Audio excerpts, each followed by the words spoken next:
Hi friends, welcome to కొత్తగా చందమామ కథలు.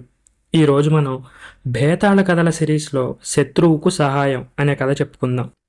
పట్టువదలని విక్రమార్కుడు మరొకసారి చెట్టు వద్దకు వెళ్ళి చెట్టుపై నుంచి శవాన్ని దించి భుజాన వేసుకొని ఎప్పట్లాగే మౌనంగా శ్మశానం కేసి నడవసాగాడు. అప్పుడు శవంలో ఉన్న బేతాళుడు, రాజా, నువ్వు నీ సహాయం కోరిన ఒక భిక్షువు కోసం ఇంత శ్రమ పడడం ఆశ్చర్యకరమే. కానీ పరమశత్రువు కూడా ఆపత్ సమయంలో సహాయపడిన వారున్నారు. ఇందుకు తార్కాణంగా నీకు మాలావతి కథ చెప్తాను విను అంటూ ఈ విధంగా చెప్పడం ప్రారంభించాడు. పూర్వం త్రిగర్త దేశానికి రాజైన యశపాలుడి రాజ్యంలో చంద్రవర్మ అనే సామంతరాజు ఉండేవాడు. చంద్రవర్మది చాలా పురాతనమైన చంద్రవంశం. అందుచేత చంద్రవర్మ తాను ఒక రాజుకు లోబడి ఉన్నప్పటికీ తన వంశ మర్యాదలను భక్తి శ్రద్ధలతో పాటిస్తూ ఉండేవాడు. చంద్రవర్మకు 2 కుమారులు, మాలావతి అనే ఒక కుమార్తె ఉండేవారు. ఈ ముగ్గురు వంశాభిమానం కలవారే. త్రిగర్త రాజైన యశపాలుడు చంద్రవర్మలాగా పవిత్రమైన వంశంలో పుట్టినవాడు కాదు. కానీ ఆయన పరిపాలనలో అత్యంత సమర్థుడు. తన దేశంలో ఎక్కడా అరాచకం అన్నది తలెత్తకుండా 1000 కళ్ళతో కాపాడుతూ అశాంతిని ఎప్పటికప్పుడు నిర్దయగా అణచివేస్తూ ఉండేవాడు. గంగా తీరాన కోట కట్టుకుని ఉన్న చంద్రవర్మ గంగ అవతల గల రాజుతో కుట్ర చేసి యశపాలుణ్ణి రాజ్యభ్రష్టుని చేయాలని ప్రయత్నాలు చేస్తున్నట్టు ఒకసారి వేగుల ద్వారా వార్త తెలిసింది. వెంటనే యశపాలుడు శూరసింహుడనే సేనానిని ఒక పెద్ద సైన్యంతో చంద్రవర్మ ఉండే కోటకు పంపాడు. చంద్రవర్మ శూరసింహుడికి ఘనమైన స్వాగతం ఇచ్చాడు. మీరింత సేనతో దయచేయడానికి కారణం ఏమిటి? త్రిగర్త దేశానికి శత్రుభయం లేదు కదా అన్నాడు. శూరసింహుడు కూడా లౌక్యుడే. ఆయన చంద్రవర్మతో అలాంటిదేమీ లేదు, కానీ గంగకు అవతల తీరాన ఉన్న రాజులు కొందరు యుద్ధ సన్నాహాలు చేస్తున్నట్టు తెలియవచ్చింది. వారు దండెత్తి వస్తే ముందుగా అపాయం మీకే. మహారాజు గారికి మీపై ఎంత అభిమానం అంటే ఆయన తన కుటుంబానికి ఆపద కలిగినా సహించగలరు, కానీ మీ వంశానికి ప్రమాదం జరిగితే సహించలేరు. కొంతకాలం మీ కోటను కాపాడమని మహారాజు గారు నన్ను సైన్యంతో సహా పంపారు అన్నాడు. చంద్రవర్మ తల వంచి మహారాజు గారికి ఎంతో కృతజ్ఞుణ్ణి అన్నాడు. శూరసింహుడు చంద్రవర్మతో ఇంకా ఇలా అన్నాడు, ఈ యువకుడు భద్రకీర్తి మన ఉపసేనానులలో ఒకడు. ఇతన్ని ఒక 100 మంది మెరికిల్లాంటి భటులను మీ కుటుంబ రక్షణకు గాను ఇస్తున్నాను. వీళ్ళు అహోరాత్రాలు మిమ్మల్ని కనిపెట్టుకొని ఉంటారు. ఆపద కలిగే పక్షంలో మీ ప్రాణాలకు తమ ప్రాణాలను అడ్డుపెట్టగలరు. భద్రకీర్తిని అతని భటులను కోటలో ఉంచుకోండి. నేను నా సైన్యము కూడా కోట వెలుపల నదీ తీరాన శిబిరాలు నిర్మించుకొని ఉంటాం. చంద్రవర్మ శత్రురాజులతో చేరి కుట్ర చేసిన మాట నిజమే, కానీ ఇప్పుడు అతని ఆట కట్టింది.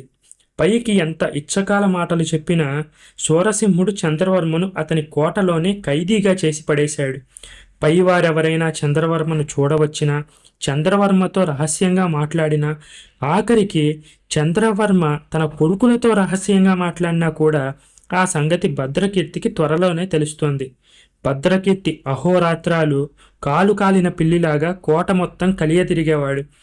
అయినా చంద్రవర్మ తన ప్రయత్నాలను మానలేదు. ఆయన తన కొడుకులనే వేగుల వాళ్ళుగా ఉపయోగించి కుట్ర సాగించాడు. అన్ని ప్రయత్నాలు పూర్తయ్యాయి కూడా. సంవత్సరాది పండుగ నాడు చంద్రపురంలో రకరకాల వేడుకలు జరుగుతాయి. తెల్లవార్లు సంబరం సాగుతోంది. ఆ చీకటి రాత్రి శత్రుసేనలు గంగ దాటి వచ్చేలా, చంద్రవర్మ సేనలు వారికి స్వాగతం ఇచ్చేలా ఏర్పాటైంది. తర్వాత ఈ 2 సేనలు కలిసి శూరసింహుడి శిబిరంపై పడి అతని సైన్యాలను సర్వనాశనం చేస్తాయి. ఇదే సమయంలో చంద్రవర్మ కుమారులు కోటలో ఉన్న భద్రకీర్తిని చంపేసి అతని భటులను మాయోపాయంతో కారాగృహంలో బంధించేస్తారు.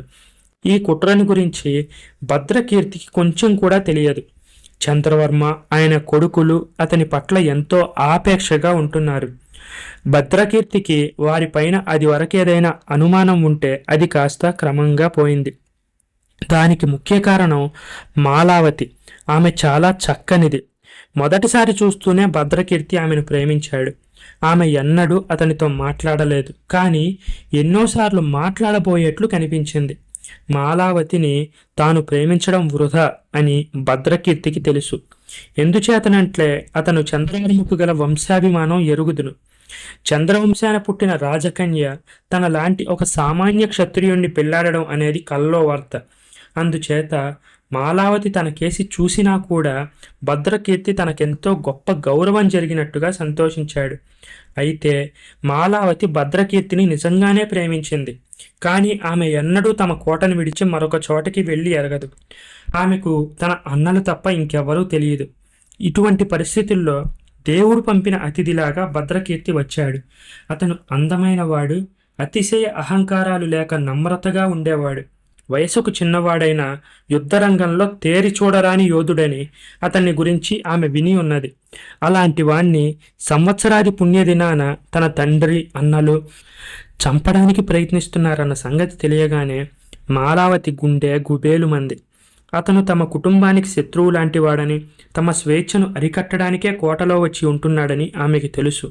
కానీ ఆమె అతన్ని ప్రేమించింది. ఆ రాత్రి భోజనాలు కాగానే భద్రకీర్తి కోట బురుజుపైకి వెళ్ళి కలియజూశాడు. అంతా ప్రశాంతంగా ఉంది. చీకటిలో గంగా ప్రవాహం అస్పష్టంగా కనిపిస్తుంది. ఒక పక్కగా ఉన్న సైనిక శిబిరాలు మాత్రం చీకట్లో కానరావడం లేదు. అతను మాలావతిని గురించి ఆలోచిస్తూ గంగ వైపు చూస్తూ ఉండగా దానిపైన నల్లటి చుక్కల్లాగా ఏవో కనిపించాయి. అవన్నీ పడవలైతే ఆ వేళప్పుడు అన్ని పడవలు గంగపై ఎందుకుంటాయి? ఈ విషయం తేల్చుకునేందుకు గాను అతను బురుజు దిగి వస్తుండగా అతనికి గాజుల చప్పుడు కనిపించింది. మరుక్షణం ఆ చీకటిలో మాలావతి అతన్ని సమీపించింది. మా నాన్న, అన్నలు మిమ్మల్ని చంపడానికి ఇటే వస్తున్నారు. మీరు కోట గడ మీద నుంచి ఎలాగోలా దిగి పారిపోండి అని రహస్యంగా చెప్పింది. కోట గోడ బొత్తిగా నిటారుగా లేక కొంచెం ఏటవాలుగా ఉంది. భద్రకీర్తి గోడలోని రాళ్లను చేతి వేళ్లతోనూ కాలివేళ్లతోనూ పట్టుకోవడానికి ప్రయత్నిస్తూ మధ్య మధ్యలో జారుతూ కిందకి దిగేసి తమ శిబిరాలుండే దిక్కుగా పారిపోయాడు. తర్వాత కొద్దిసేపటికే చంద్రవర్మ ఆయన కొడుకులు మాలావతి ఉన్న చోటికి వచ్చి భద్రకీర్తి ఏడి అని అడిగారు. నన్ను చూస్తూనే అతను గోడ దిగి పారిపోయాడు అన్నది మాలావతి. చంద్రవర్మ తన భటుల చేత భద్రకీర్తి భటులను ఒక్కొక్కరినే తన గదికి పిలిపించి అందులో బంధించేశాడు. అనుమానించి తిరగబడిన వారిని చంద్రవర్మ భటులు చంపేశారు. ఈలోపుగా భద్రకీర్తి శిబిరంలో సూరసింహుణ్ణి కలుసుకొని తనకు జరిగిందంతా చెప్పాడు. కుట్ర జరుగుతుందని గ్రహించకపోవడం నీదే తప్పు. నేను ముందే ఉపద్రవం శంకించి కోట నుంచి చంద్రవర్మ సైనికులు కదలడానికి లేకుండా మన సైనికులను ద్వారం వద్ద కాపలా ఉంచాను. నువ్వు చెప్పేదాన్ని బట్టి శత్రుసేనలు కూడా గంగ దాటి వస్తున్నట్లు తెలుస్తుంది. వారికి స్వాగతం ఇవ్వడానికి మన సైన్యంలో సగాన్ని ఇప్పుడే పంపుతాను. నువ్వు ఆ సేనలకు నాయకత్వం వహించు. నేను కోటకి స్వయంగా వెళ్ళి చంద్రవర్మను పరామర్శిస్తాను అన్నాడు. భద్రకీర్తి కొంత సైన్యంతో గంగా తీరానికి వెళ్ళాడు. అతను వెళ్ళిన కొద్దిసేపటికి 100 పడవలు ఒడ్డుకు చేరాయి. దాదాపు 2000 మంది శత్రు సైనికులు దిగారు. చీకట్లో ఒడ్డున ఉన్న మనుషులను చూసి శత్రు సైనికులు కుట్రదారులనే అనుకున్నారు. భద్రకీర్తి శత్రు సైనికులతో, మీ ఆయుధాలన్నీ మా సైనికుల పరం చేయండి. కుట్ర ఫలించింది. శిబిరం అదివరకే మన వశమైంది. మనం నేరుగా శిబిరానికే వెళ్ళొచ్చు అన్నాడు. ఈ మాట్లాడేది చంద్రవర్మ తాలూకు సైనికాధికారే అనుకున్నారు శత్రువులు. అతను చెప్పినట్లే వారంతా భద్రకీర్తికి ఖైదీలుగా చిక్కి శిబిరానికి తీసుకుపోబడ్డారు. ఈ పని పూర్తి కాగానే భద్రకీర్తి కోటకు తిరిగి వెళ్ళాడు. అతను వెళ్ళేసరికి చంద్రవర్మ అతని కుమారులు బందీలుగా చిక్కారు. వారికి సూరసింహుడు మరణదండన కూడా విధించాడు. భద్రకీర్తి సూరసింహుడితో, మహాసేనాని, నాది ఒక్క మనవి. మాలావతి నా ప్రాణం కాపాడడమే కాకుండా తన తండ్రి తలపెట్టిన రాజద్రోహం భగ్నం కావడానికి కూడా ఎంతో సహాయపడింది.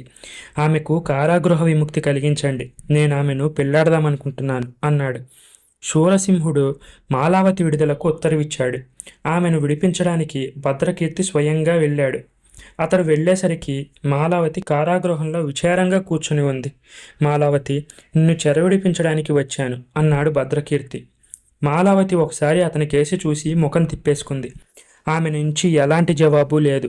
నేను నీకేమైనా అపచారం చేశానా? నా కేసి ఎందుకు చూడవు? రాజద్రోహి కుమార్తెవన్న అపవాదు లేకుండా నిన్ను నేను పెళ్లాడతాను అన్నాడు భద్రకీర్తి. దానికి కూడా ఆమె సమాధానం చెప్పలేదు. ఆ పైన ఇంత అనాదరం కలదానివి నా ప్రాణం ఎందుకు కాపాడావు?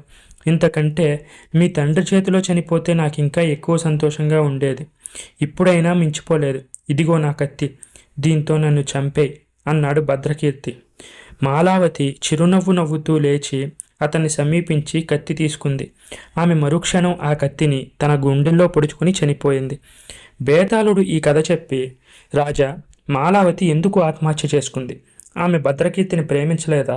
అతని ప్రాణం కాపాడినందుకు పశ్చాత్తాపడిందా? ప్రేమించే మనిషి అయితే అతన్ని పెళ్లాడే అవకాశాన్ని జార విడిచి ఆత్మహత్య చేసుకోవడానికి కారణం ఏంటి? దీనికి సమాధానం తెలిసి కూడా చెప్పకపోతే నీ తల పగిలిపోతుంది అన్నాడు. అందుకు విక్రమార్కుడు, మాలావతి భద్రకీర్తిని ప్రేమించిన మాట నిజం. అందుకే ఆమె అతని ప్రాణాన్ని కాపాడింది. అయితే అతన్ని ప్రేమించినంత మాత్రాన ఆమె కులద్రోహి అని అనుకోరాదు. వంశాభిమానం చంద్రవర్మకు ఎంత ఉందో ఆమెకు కూడా అంతే ఉంది. తమ ప్రేమ మూలంగా వంశ నిర్మూలన జరగకపోయినప్పటికీ ఆమె అతన్ని పెళ్లాడితే ఒక ద్రోహిని పెళ్లాడానన్న అపవాదు ఆమెకు వస్తుంది. అలా చేసి తన పిల్లలకి ఆ అపవాదుని మోయలేదు. అందుచేత ఆమె తన ప్రేమ ఫలితాన్ని అనుభవించడానికి బతికి ఉండడం, భద్రకీర్తిని పెళ్లాడడం ఏ విధంగానూ సాధ్యమయ్యే పనులు కాదు. అందుకే మాలావతి చివరకు ఆత్మహత్య చేసుకుంది అన్నాడు. రాజుకు ఈ విధంగా మౌనభంగం కాగానే బేతాళుడు శవంతో సహా మాయమై తిరిగి చెట్టెక్కాడు. ఈ కథ మీకు నచ్చినట్లయితే దీన్ని లైక్ చేయండి, మీ ఫ్రెండ్స్ అందరికీ షేర్ చేయండి. అలాగే మన ఛానల్ని సబ్స్క్రైబ్ చేసుకోవడం మాత్రం అస్సలు మర్చిపోకండి. Thank you friends.